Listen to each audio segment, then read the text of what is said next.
Hello everyone, আমি রুদ্রাক্ষী। তো কচুর লতি দেখতেই পাচ্ছ, যেটা কাটতে প্রচুর সময় লাগে, সেই জন্য এটা আগের দিন কাটতে লেগেছিলাম। প্রায় 2 ঘন্টা লেগেছিলো এইটুকুনি কচুর লতি ছাড়াতে আমার।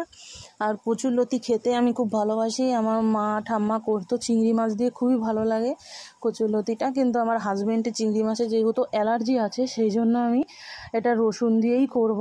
তো আগের দিন রাত্রেবেলা আমি এটাকে ছাড়িয়ে ফ্রিজে রেখে দিয়েছিলাম, যতক্ষণ না পরের দিন আর কি ধোবো। আগের দিন যদি ধুয়ে রাখতাম তাহলে যদি নষ্ট হয়ে যায় সেই ভয়ে। তো পরের দিন সকালবেলায় এটাকে জল দিয়ে ভালো করে ধুয়ে নিয়েছি। ধুয়ে নেওয়ার পর এবার এটার জন্য এখানে আমি অনেকটা রসুন এটাকে কুচিয়ে নিয়েছি, আর কাঁচা লঙ্কা এখানে বেশি আছে। কাঁচা লঙ্কাকে আমি ডাল রান্না করব, ডালের জন্য ছিল।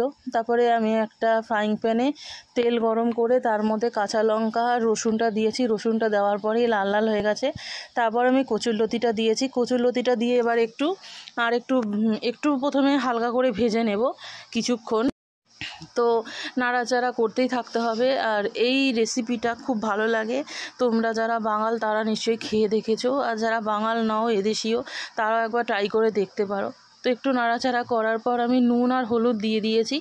নুন আর হলুদ দিয়ে এবার এটাকে ভালো মতন করে ভেজে নেবো। এটা শুধু ভাজলেই হয়ে যাবে। কচুরলতি আমার এরকম রসুন দিয়ে ভাজা বলো বা চিংড়ি মাছ দিয়ে বলো বা সর্ষে বাটা দিয়ে ভাপা, খুবই টেস্ট হয় রান্নাটা। আমার মা করতো ছোটোবেলায়, আমার ঠাম্মাও করতো। আমার ঠাকুমা মায়ের থেকেই আমি এই রান্নাটা শিখেছি, আর আমার খুবই ভালো লাগে।